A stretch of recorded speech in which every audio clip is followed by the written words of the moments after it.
Welcome back to the United Pubcast, the podcast, the official Man United Supporters Club here in Sydney for our first live stream in what feels like 2 months, Emad. Filling in for Larry, who's off. He's just back from Melbourne now. He's off to Europe.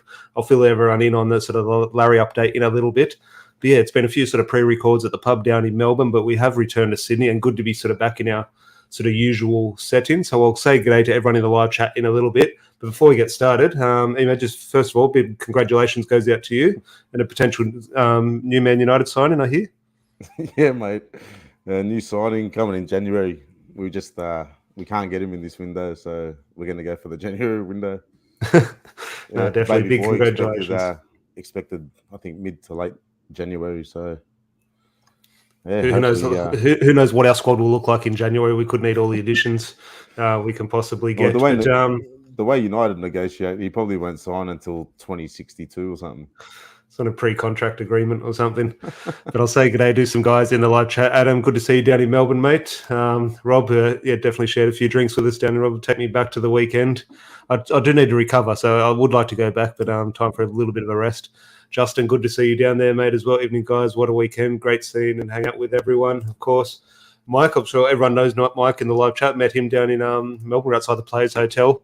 Just standing there watching. We had a chat for about probably over an hour. It's a great guy. My evening, guys. Great to see you in Melbourne, Tom. Sorry I didn't get to meet you, Larry.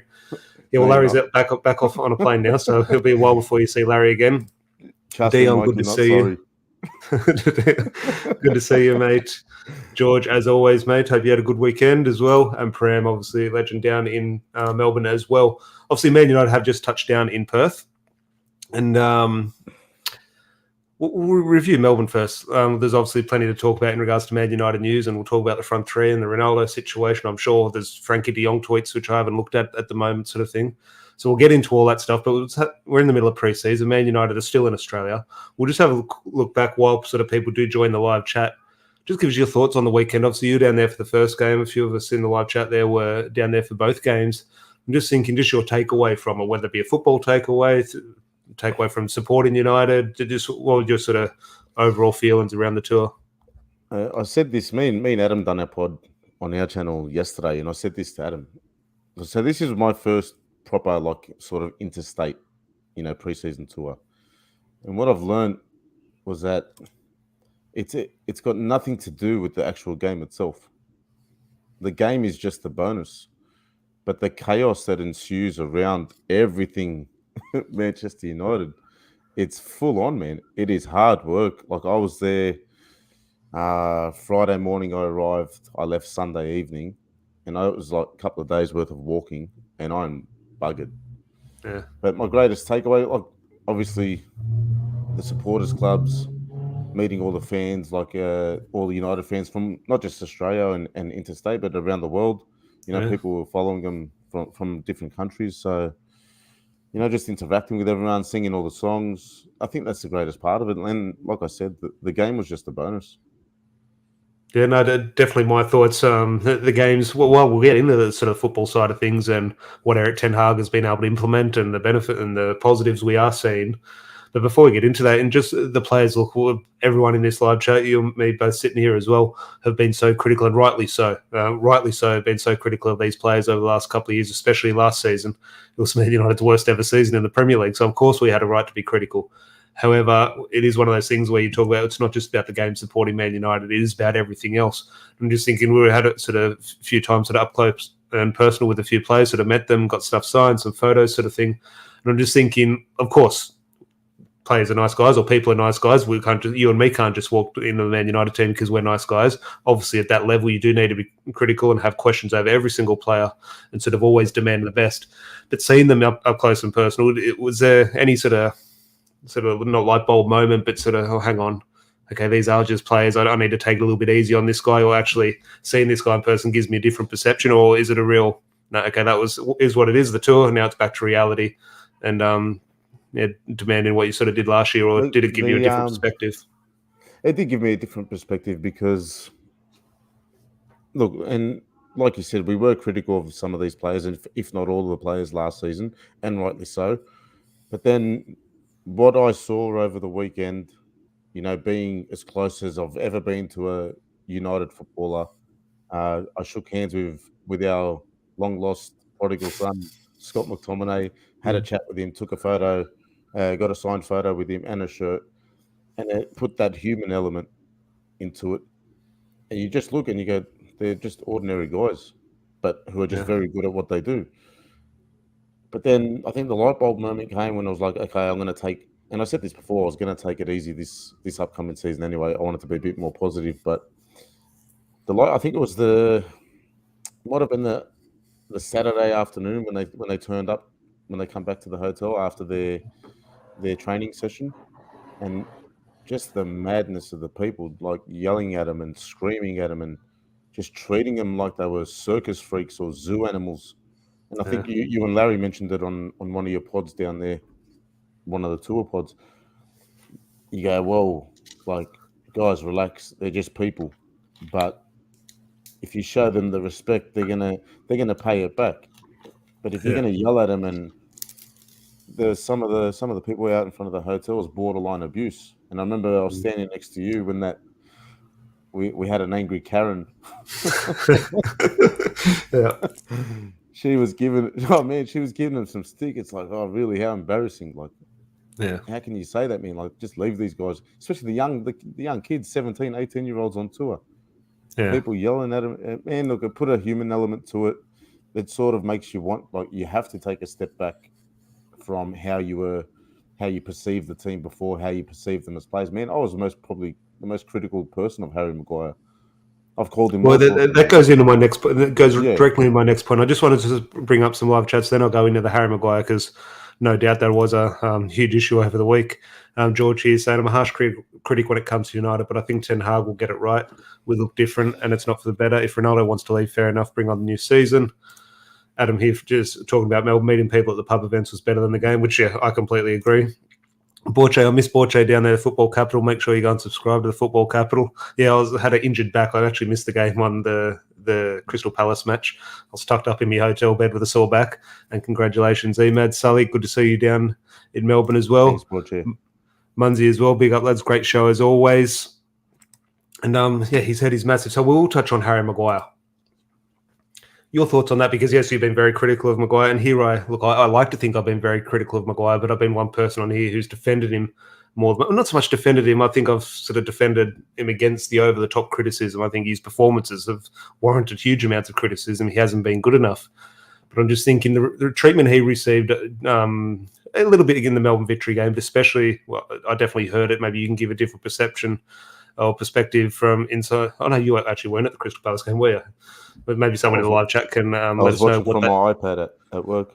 What they actually heard live at the ground. But it did seem like he was getting loud boos, and obviously Andy Minton reported like he was getting loud boos. No doubt that was happening. A lot of people say no, he was only getting cheered by Man United fans. It was a really audible boos sort of thing. And I'm just thinking there was times at the hotel he was booed. I think I was lucky enough to, with the Man United Supporters Club, had a sort of chat with him. He was in sort of a room of like 20 or 30 people, and was able to have a one-on-one chat with him and sort of sign a few things and have a few photos. And as you say, that human element, Harry Maguire sort of spoke openly. He said, I know I wasn't good enough. I know I was bad last year. Everyone was bad. But a lot of people sort of came out in that room and said, yeah, we do have sort of criticisms and concerns over you, sort of you and the group as a whole. But a lot of the sort of criticisms towards you was well over the top, and you copped a lot of the criticism where other players performed as bad, if not worse, or probably worse from a fan's point of view, displayed less effort than you. And that's where the criticism should have been. Whatever your performance was like, you did give it 100%. And I think some players got off scot-free, where Harry Maguire became a target. He became a meme. And I think that resulted in what we saw against Crystal Palace in regards to huge numbers, like in the thousands, booing him. And Man United fans at the hotel booing Harry Maguire. I'm just thinking, I was really disappointed to see. And just your thoughts on that, because obviously you don't condone the booing, but obviously as a critic of Harry Maguire, how do you see that now in terms of you share all the frustrations towards that as a player, or him as a player, but also that's not going to help him as a player. Like, you need to then to show him the support that he needs to sort of get back to the performances that he can provide. 100%. I personally would never boo any player, let alone the Manchester United captain at the ground. It's a sign of disrespect. Okay, we may like him, we may not like him, criticise him, which is rightly done when his performances were shocking, and they were bad last season. And like you said, he became a meme last season. Poor bloke, everything he touched just went down the drain. I think there was a game someone took a shot at goal, ricocheted off him of all people. It was always going to hit him. Yeah. You know what I mean? So the fact that, look, I don't consider those people booing Harry Maguire. I don't consider them fans because if they boo Harry Maguire, these same people weren't going to be. They wouldn't have booed Paul Pogba if he had come down. Yeah. And Paul Pogba puts in much worse performances with little effort and little care for the badge and the shirt. And look, I've said some bad stuff about Harry Maguire in the past.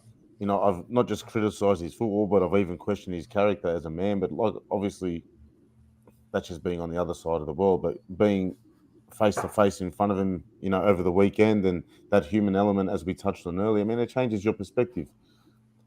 He doesn't deserve that kind of booing. Not when you're on preseason tour.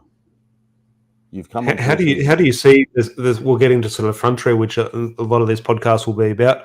But how do you see the future of Harry Maguire at the moment going forward into this season? Because we've just signed a centre back for £50 million now. Is he going to be a central midfielder? Who knows? I'm under the assumption that he's going to be a centre back.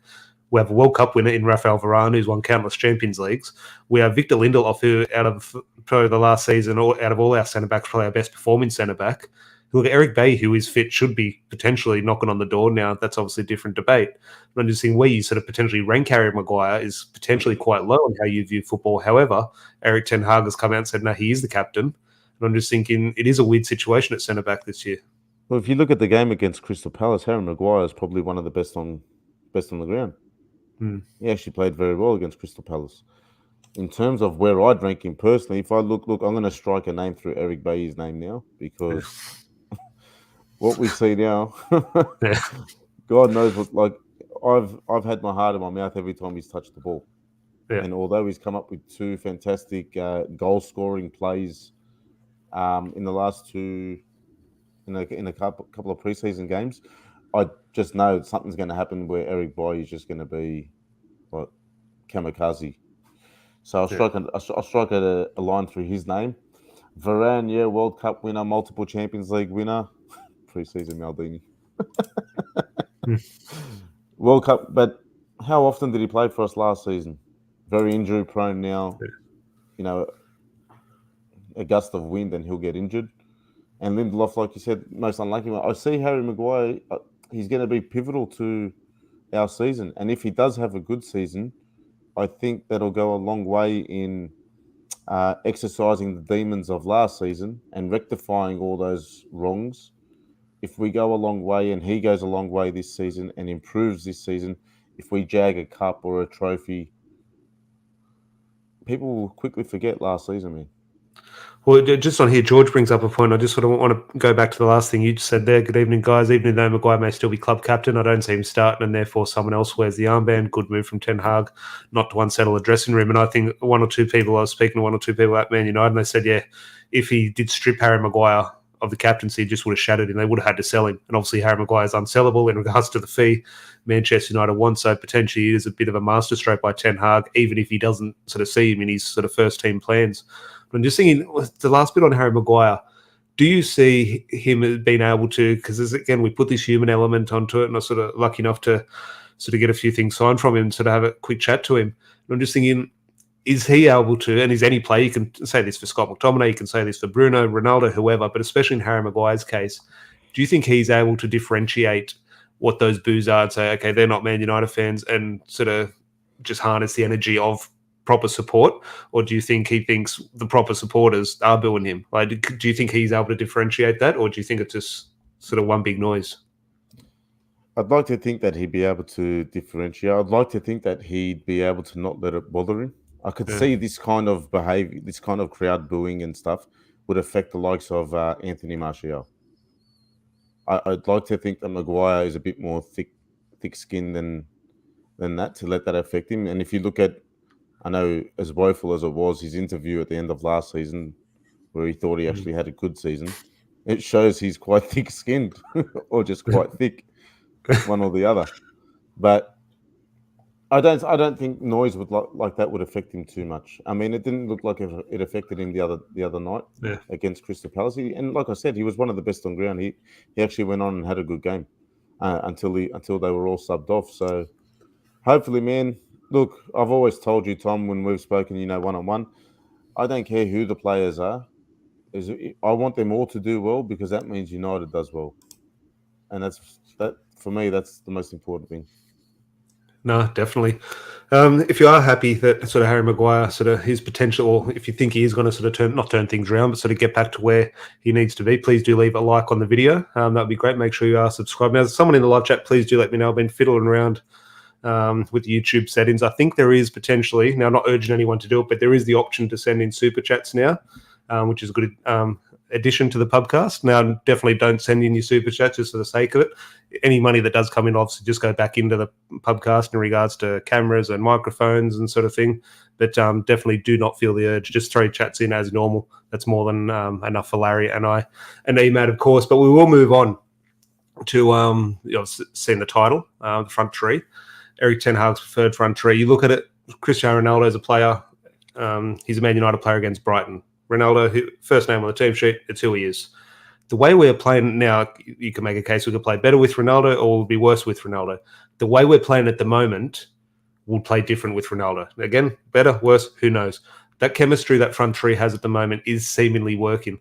I'm just thinking, this is not saying Solskjaer should be the manager. This is not saying Solskjaer shouldn't have been sacked. However, you do look at what Solskjaer did want. This was his front three that he wanted when he was sort of building that team. Bruno Fernandes in behind, Martial up front, Rashford and Sancho either side. And I'm just thinking, was Solskjaer onto something in terms of getting this right? Like, do you have my sort of feelings towards that? Yeah, you could see Ollie was onto something when he had the front three of Greenwood, Martial, Rashford, and Bruno in behind. Yeah. The team, and I know this is going to lead to a discussion around Ronaldo, but he was always going to break that dynamic up. It was always going to change. Had we built the team around Bruno and that front three, who were towards the end of that season were electrifying, and I know Mason's had his dramas, but we've gone and bought someone who can more than cover for him in Jadon Sancho and can hold his own, and he's been probably best on pitch all preseason, Jadon Sancho. Mate, that front three, if that's Ollie's front three, then yeah, he saw something. I don't know. How does ERIK ten Hag look at it though going into this Brighton game? It's a couple of weeks away. It's very close now. Look, it's the 21st of July now. It's so soon, but let's say Martial continues this form, and look, with minutes in terms of match fitness, obviously Martial will start over Cristiano Ronaldo. But there is no doubt Ronaldo brings a presence and he brings a guarantee of goals. I'm just thinking, how confident is ERIK ten Hag in Martial being that goal scorer? Because there's no doubt he can link up the play well. He links the play up better than Cristiano Ronaldo, most likely. But I'm just thinking, how confident would the manager be of leaving a Ronaldo on the bench for someone else to go and get those goals?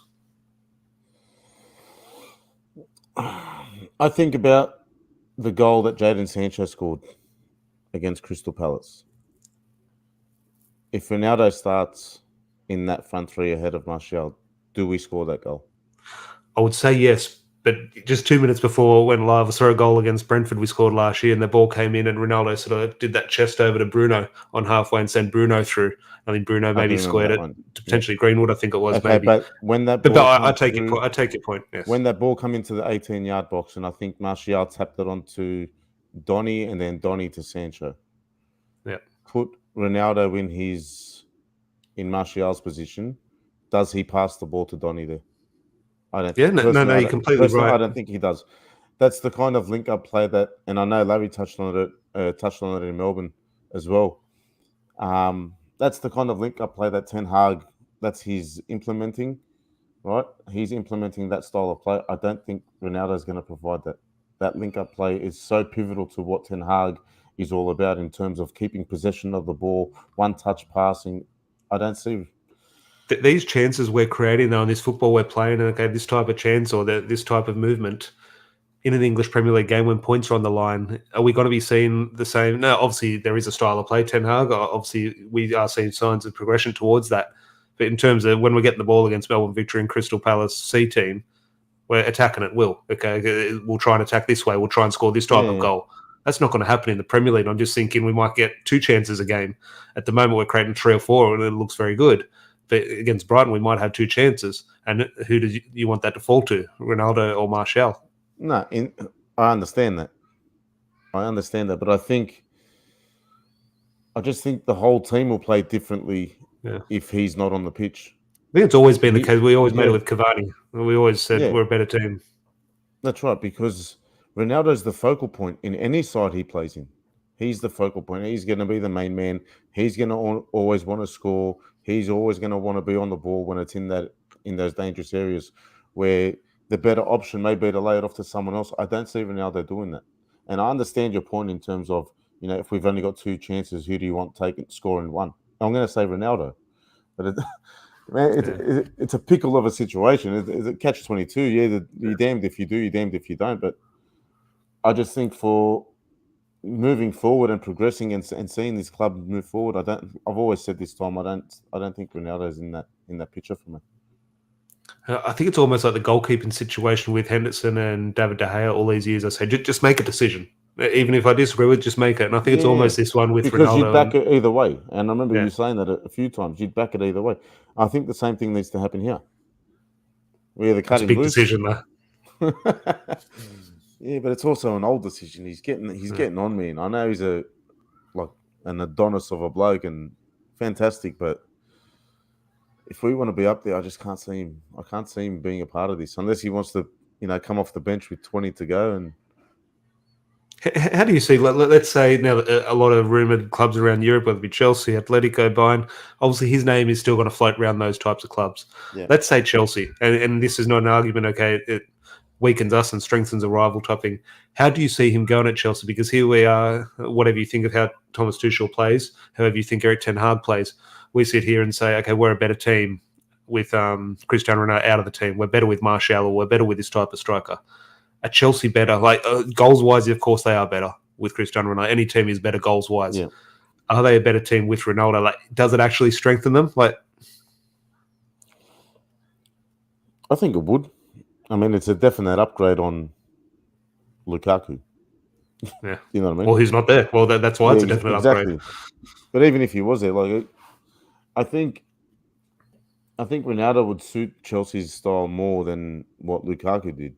And that's obvious because Lukaku's already moved on. He threw the toys out and see you later. But I think he'd suit Chelsea's style a lot more. I think he'd be, and I think they would be a lot more threat to the league if they had Ronaldo. Now that they've signed Raheem Sterling as well, who's just left Manchester City. Apparently not a City legend, I was reading from a certain ex-City player. But Raheem Sterling's coming from a team where winning has just been the norm. And his role has been so pivotal in what they did. And all he has to do is just hit that byline and just ping one straight across into the box. And Ronaldo's just got to tap it in. Yeah. I don't see them being any weaker with him anyway. Yeah, no, it's a point. I seen this chat here a little bit earlier from Dion in regards to Ronaldo. We're still paying this bloke's wages. Absolute joke. Now, I understand. I kind of share the frustration. I understand there's a lot of emotion around Ronaldo at the moment. Okay, he's not on tour and he's still collecting a huge wage. In regards to that, look, I share the frustration, but there's been a lot of players who have collected a lot of money for doing nothing at Man United for far too long. Cristiano Ronaldo, in my opinion, carried Man United for a while, probably a lot longer than a while. And okay, does anyone deserve that kind of money? Probably not for playing football, but there's a lot of other players who have collected a lot of money for sitting on the bench and doing nothing. When Ronaldo's on the pitch, he does something. But it will be interesting to see how that does play out in the next coming weeks. As I say, it's the end of July now. Man United play on the weekend in Perth and they fly back to Europe. They've got 2 games in Europe and then it's Brighton and then it's all good playing fancy triangles and Perth, meet 1-2. And then one more friendly in Manchester, I think. Yeah, I think they play Rayo Vallecano at Old Trafford the week before the season. So it's very soon. Just 1 or 2 more live chats before we crack on and wrap up the show. Viking Football Show here. Good to see you, mate. Martial, Rashford, Sancho, Langa, and hopefully Anthony are attackers of the future. And Adam here, I think there are both pros and cons without Ronaldo in the team. Martial won't score as many goals as Ronaldo did last season, but it does allow Sancho, Rashford, and Bruno to score more. Just on those names he brings up there. We saw that point, that point that he makes there, man. We saw that with Greenwood, Martial, Rashford. Yeah. That's exactly my point. Is there a player on this tour so far in these couple of games in Australia who you have seen? I think a lot of us, when ERIK ten Hag came in, said Jadon Sancho is going to be the standout player. I'm just thinking it could be Sancho, but is there a player that you've got really stood at? I know a lot of people say Charlie Savage and Zidane Iqbal. Obviously, they have done very well. But out of the sort of current sort of first-team players, is there a player who said, geez, he is sort of suiting what ERIK ten Hag wants? Probably Fred. Fred's done well. Yeah, for me, Fred's done really well since being down here in Australia. I'm trying to think. And he did well with the fans, didn't he? Fred my next point is Delo, but didn't Fred do well with the fans? I know he's not. His English isn't great, but he had a lot of time with the fans. I've mentioned this before. Fred, Scott McTominay, Bruno Fernandes, right? Those three blokes, when it came to the fans in Melbourne, unbelievable. Yeah. Gave the time to everyone, signed everything for everyone, took photos with everyone. It was amazing. Those three guys, look, I can't say a bad word about them anymore. Until Brighton. We'll let it slide for the rest of July. Oh, actually, Fred for signing the back of my shirt. I had, for anyone in the live chat you might have seen down in Melbourne who was there, there's a Bruno Fernandes flag and a Scott McTominay flag, and they both came over and signed it, which was fantastic. And we hung it over the barrier the next day. So to try and just attract attention, maybe come over and they can sign for a few other people. And just before they sort of arrived, I quickly brought the flags back in because I just didn't want Fred or an Eric Bay to come and sign the flags, like they weren't their flags. So, no, but it was great interacting with some of the players like that. Definitely sort of once in a lifetime opportunities. I'm sure a lot of people in the live chat we're still waiting do have sort of memories. To post that photo, man. Yeah, well, Scott McTominay as well. Obviously, a lot of people would have seen my flag. Scott McTominay, United DNA. He actually took out his own phone and took a photo of it himself. So he said he's going to post it on his Instagram. Let's see if he's true to his word. That'd be fantastic. We're waiting, man. I've been refreshing my page every 5 minutes. It's still not up there. That point on Diogo Dalot, I really watched this in the game against Crystal Palace because I watched from my hotel bed as my back was a little bit sore. I'd love to get everyone else's thoughts in the live chat. We've all seen Pep Guardiola in recent seasons in terms of the way he plays his fullbacks, and they pretty much play almost central midfielders. And the reasoning Pep Guardiola gives is so often the ball is lost in midfield and you want the most numbers around the ball when it's lost so you can regather possession. So he plays these fullbacks in pretty much a central midfield position to sort of break up that transitional play. And I'm just thinking, okay, yeah, that's a Pep Guardiola team, that's Bayern Munich, or that's Barcelona, or that's Manchester City. Manchester United has been the furthest thing from that the past 5 years. We've never even contemplated doing that. Diogo Dalot, from what I've seen, when Tyrell Malacia or Luke Shaw has the ball, I'm watching Diogo Dalot, he's playing in central midfield. And not only central midfield, there's 2 or 3 times Malacia had the ball wide on the left. I'm telling you, Diogo Dalot was playing number 10. He was starting in central midfield and sprinting past the striker. And I'm just thinking that has to simply be a tactical thing from ERIK ten Hag that he's sort of trying to instill. Yeah, of course. And I noticed this in the I noticed it in the game against Liverpool when we won the prestigious Bangkok Cup. Whenever Lindelof and Varane had the ball, I noticed Dalot and Luke Shaw were tucking in almost as number 6s. Right? And then because I was trying to analyze the game as much as I could, and I'm trying to make sure that McTominay's not going hiding.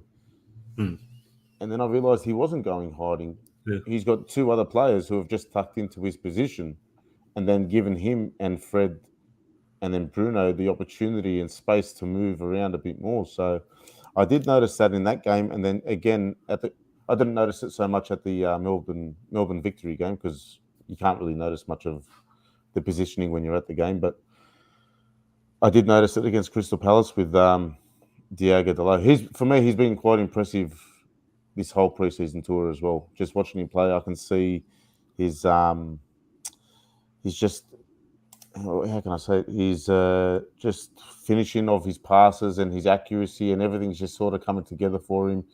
He did provide the cross for Martial's goal against Palace, which was a good end to that whole play from Alasia to Delo over to Martial. So, in terms of how they've been tucking into midfield, you're right. It is a Pep Guardiola team thing, tactical thing, because João Cancelo was quite successful with it all of last season. Do you think it's in regards to, and who knows, the ERIK ten Hag and Pep Guardiola have far greater football minds than both of us, but I'm just thinking, your first instinct, what's his reason? Is it a defensive thing when we lose the ball, we have numbers there, or do you think he's potentially trying to maybe isolate Jadon Sancho and Marcus Rashford, give them a little bit more space so they can come and get the ball and sort of drive deep? Is it what Adam here says, how good is it in seeing extra numbers in the box? As I said, just bombing forward, and like whether it's good football or not good football, it's attacking football. It's trying to get in the box and score goals. And ultimately, it doesn't matter how it looks. If you're in the opposition third and trying to score goals, that's where you want the ball to be, and that's what Man United is about. So, what do you think is his? And he might have really complex reasoning for it, but just your first instinct, what's he trying to achieve by doing it? I think it applies to both attack and defense. Attack, you're creating that more numbers going forward, and obviously we've had troubles in the past trying to break teams down when we've had so much possession of the ball, but we've always ever had, say, Bruno on the ball in his 10 position and then Ronaldo alone in the box waiting for someone to whip something in, but you've got 6-7 defenders in front of you. I think bombarding the opposition in their low block, that could be one part of it. Once we lose the ball, to have everyone there stacked in midfield and try and win that ball with his high press, which has been quite impressive as well. We haven't even mentioned the press, so there has been a visible... and a consistent press. It didn't last the half an hour that it did against, I think it was against Crystal Palace, under Ralph. But it's been consistent, and it hasn't been just needless pressing or just, no brains, just not thinking. It's been persistent. It's been accurate, targeted. They know when to go. They know when to hang back. Everyone's pressing as a unit. But I think having those two extra midfielders in there when the wing backs are tucking in, or the full backs are tucking in, it applies to everything, man. Offense, defense. Keep possession of the ball, and if we lose the ball, to try and win it back as quick as possible. SJB here. Good to see you, mate. First time watching, enjoying it. Hope to watch more and looking forward to the season proper. Good to see you, mate, as always.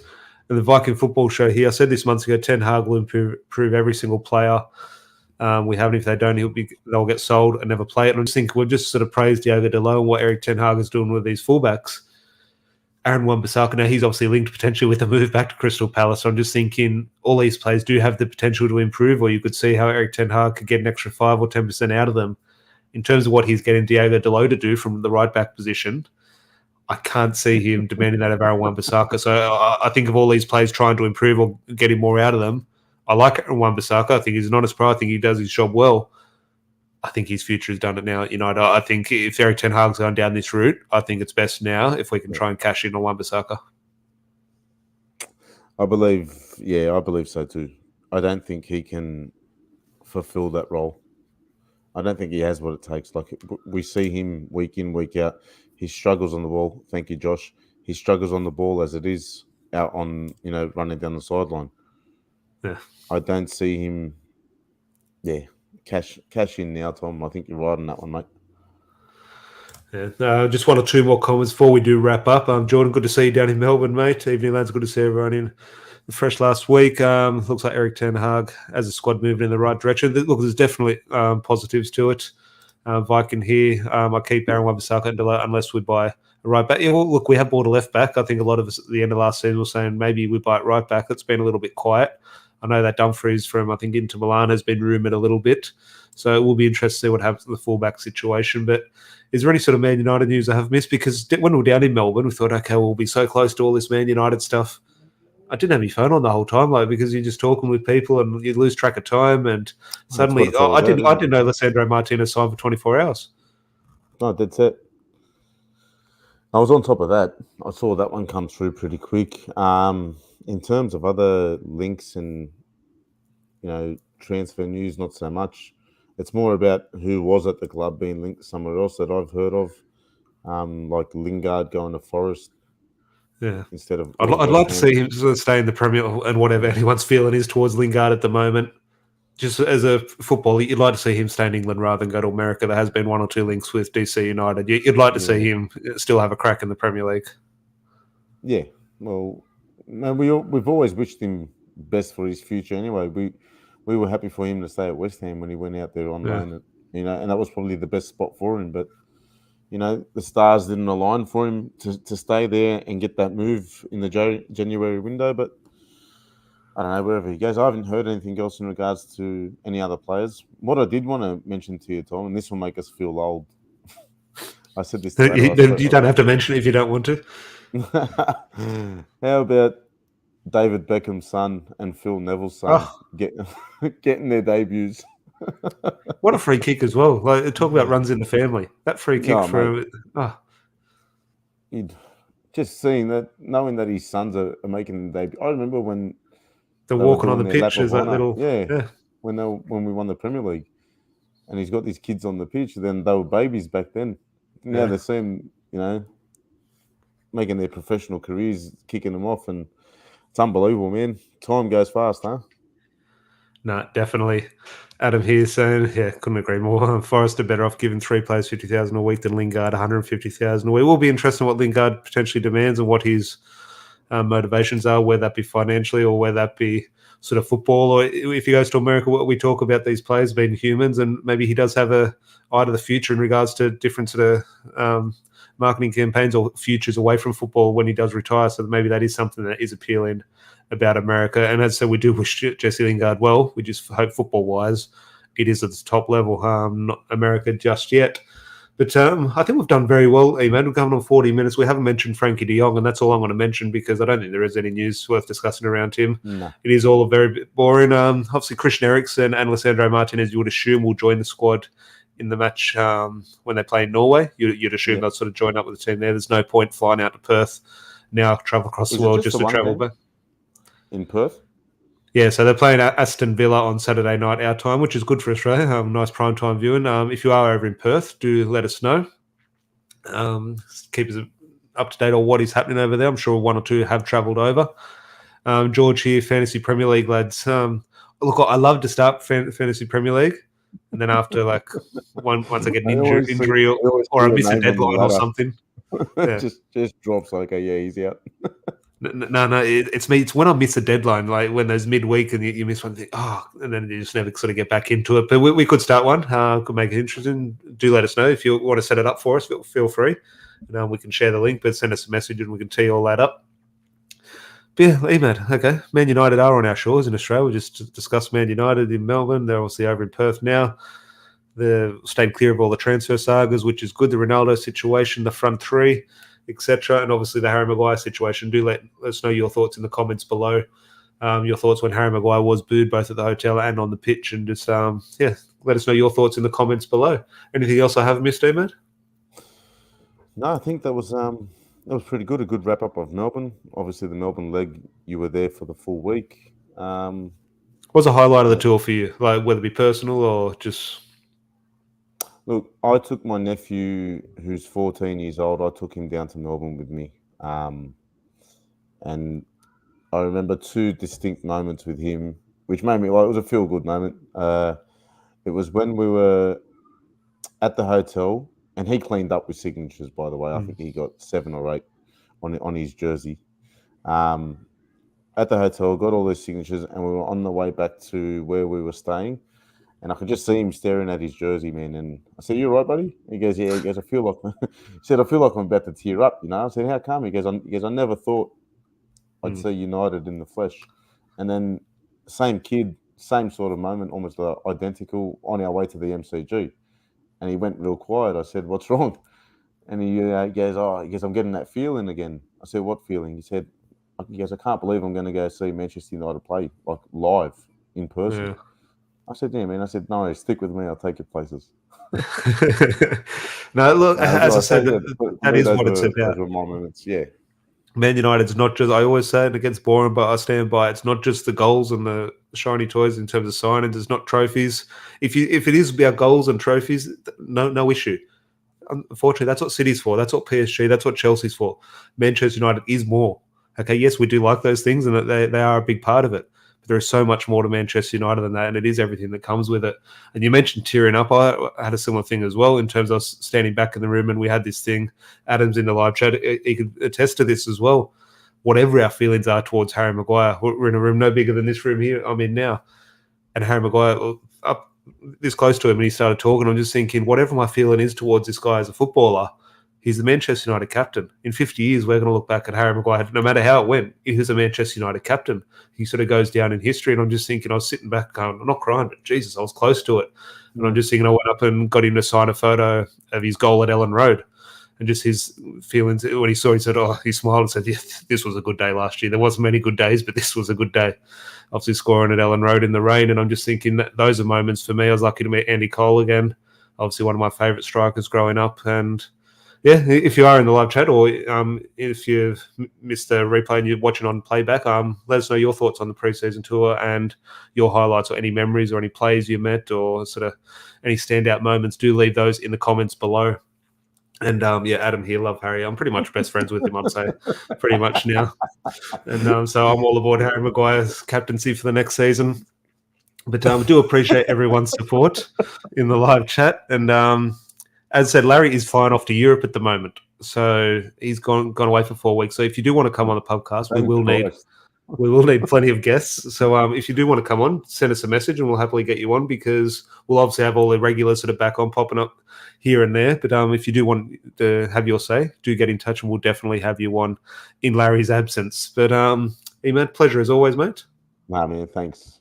Thanks for having me on. I'll leave a description. I haven't put in yet, but I'll leave it by the time you hear this. We'll be in there. Make sure you do click on the link in the description below to ManCave United. Some good stuff filmed post Melbourne as well, and obviously a lot of stuff coming up throughout the season. So do give Emad and Adam a follow there, and make sure you do leave a like on the video. Make sure you are subscribed if you're new. That would be great. And we'll be back tomorrow night, most likely, with a Friday night pint. I don't think we'll be discussing any new signings. It's gone very quiet in regards to that, Emad. Yeah, it has. And obviously, it'll just be more of the same from United over in Perth, another training session again. And then getting ready for the game on Saturday.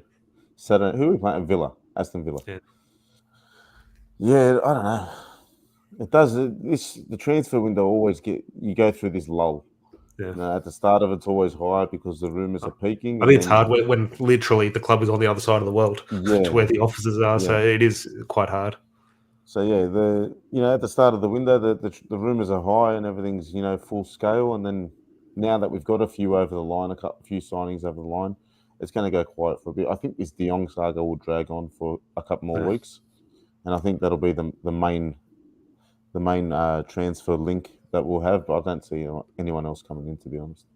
Yeah. Well, I'll just leave it on this one. Adam's saying, Borcha here, going to the pub for the games. If you are in Sydney, the Man United Supporters Club will be watching at Scruffy Murphy's, because obviously a good kick-off time for us here in Sydney, the game in Perth. So if you do want to join us, please do on Saturday night at Scruffy Murphy's. And Adam here saying he wants to come on the pod, so feel free, mate. Always welcome. Good to have a chat with you over the weekend down in Melbourne. But I'll just leave it here with a message from Adam in regards to a highlight of the tour, saying being 18 and seeing us play for the first time was incredible for me. I had the biggest smile on my face, even when getting signatures on my jersey. I was shaking, never thought I'd get that close to a player. And that is an interesting thing there in terms of that shaking. We'd like to think we're confident and they're just men, we don't care. At the event I was at with a few people in the Supporters Club, Adam was there as well. A couple of mates of ours who have been on the podcast, one was having a photo with Alex Tellez, and one of our mates who was holding the camera like this, and he was sort of shaking, balancing at a few things and a little bit of nerve sort of thing.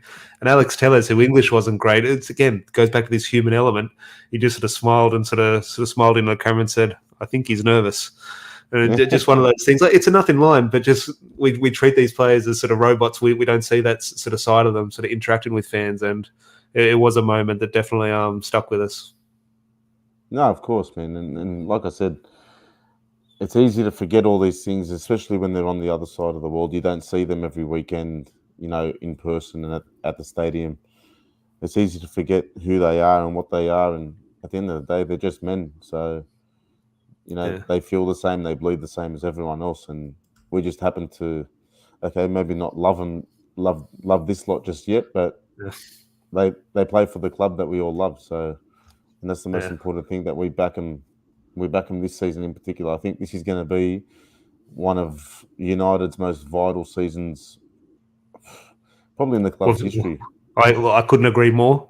God, we've said that a few times in the last decade. I know, but I think there's something different about this one. Yeah, there's something different about this one. It's not. I think that there's maybe there's a little bit more genuine and rightful hope, I think, here.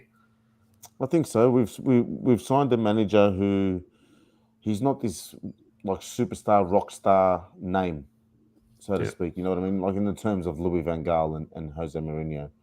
And I'm glad we never went down the route of another Ollie, and to tarnish that guy's legacy and to put him what we put him through.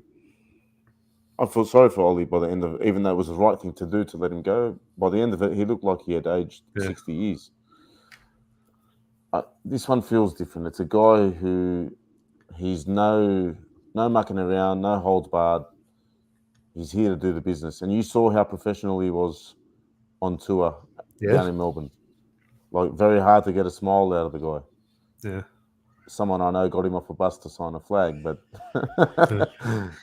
but actually, I'd say that my thing with Harry Maguire was definitely a highlight. But yeah, I'll just give my one thing, and it's kind of relatable in regards to the ERIK Ten Hag thing. I'll just leave here. One of my highlights is this photo. Rob, Bruno Fernandes took Rob's phone off him to take a selfie. Which, if you haven't seen Rob's Twitter, make sure you do. It's a fantastic photo. but just on that ERIK Ten Hag, he's one who you can, and I like this.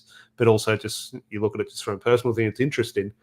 I don't think he likes the star sort of power of Manchester United. I don't, maybe not so much likes it or doesn't like it. It's just he's not comfortable with it as a person. It's not his thing.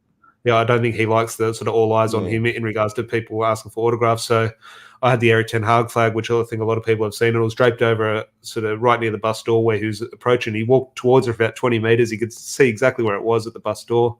And ERIK Ten Hag, he sort of waved and smiled, acknowledged, and got on the bus. So I thought, okay, fair enough. At least he smiled, so I put it away. I thought I would have liked it signed, but it is what it is. I don't think he's comfortable doing that. Fair enough. But then when he's sitting on the bus, he's still waiting for all the players to get on the bus. And he was sitting right there. I could see him right there, about a metre away from me, in the front seat of the bus. And I just said, stuff, I'll give it one more try. And I just held the flag up and just sort of signalled to, can you come and sign it? And he just sort of, okay, and walked down the bus. And again, moments like that, he would have forgotten about that now, maybe. But for me, they are definitely a moment that definitely sticks with me. Yeah, for making me get back up.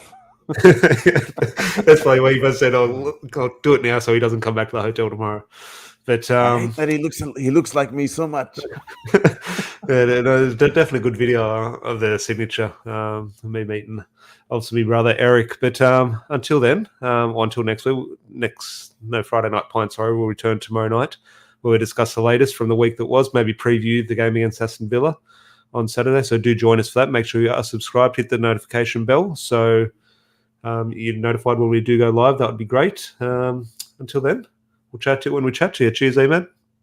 No worries, Tom. Thanks, mate. Have a good one, guys. Cheers.